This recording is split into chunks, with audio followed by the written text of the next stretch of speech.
భారత communist party Marxist రాజకీయ శిక్షణ తరగతులు జూన్ 8, 9, 10వ తేదీల్లో వేములవాడ పట్టణ కేంద్రంలో జరుగుతున్నాయని, ఈ క్లాసులను జయప్రదం చేయాలని మంగళవారం రోజున వేములవాడలోని సిపిఎం పార్టీ కార్యాలయంలో కరపత్రాలు ఆవిష్కరించారు.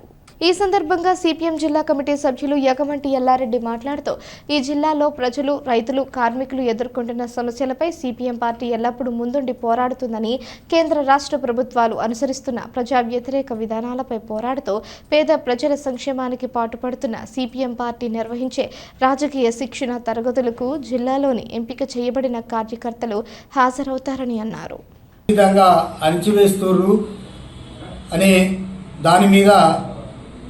ముఖ్యమైన కార్యకర్తలకు రాజకీయ శిక్షణ తరగతులు ఏర్పాటు చేయడం జరిగింది. దానిలో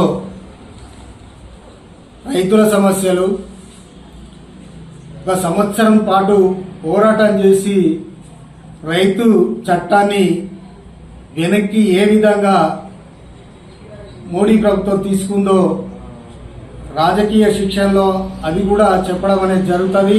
అట్లాగే 44 చట్టాలను 4 కోట్లుగా స్వాతంత్రం రాకముందు సంపాదించుకున్నటువంటి చట్టాలను 4 కోట్లుగా విభజించి కార్మికుల హక్కులను కాలరాసే విధంగా ఈ మోడీ ప్రభుత్వం అనుసరిస్తుంది. కాబట్టి రేపు ఈ క్లాసుల్లో రాష్ట్రంలో కానీ దేశంలో కానీ ప్రభుత్వాలు ఏ విధంగా ప్రజలను అణచివేస్తున్నాయో ఆ శిక్షణ తరగతుల్లో చెప్పడం అనేది జరుగుతుంది. కాబట్టి ముఖ్య కార్యకర్తలందరూ ఈ కార్యక్రమంలో పాల్గొని విజయవంతం చేయాలని కోరడం జరుగుతుంది.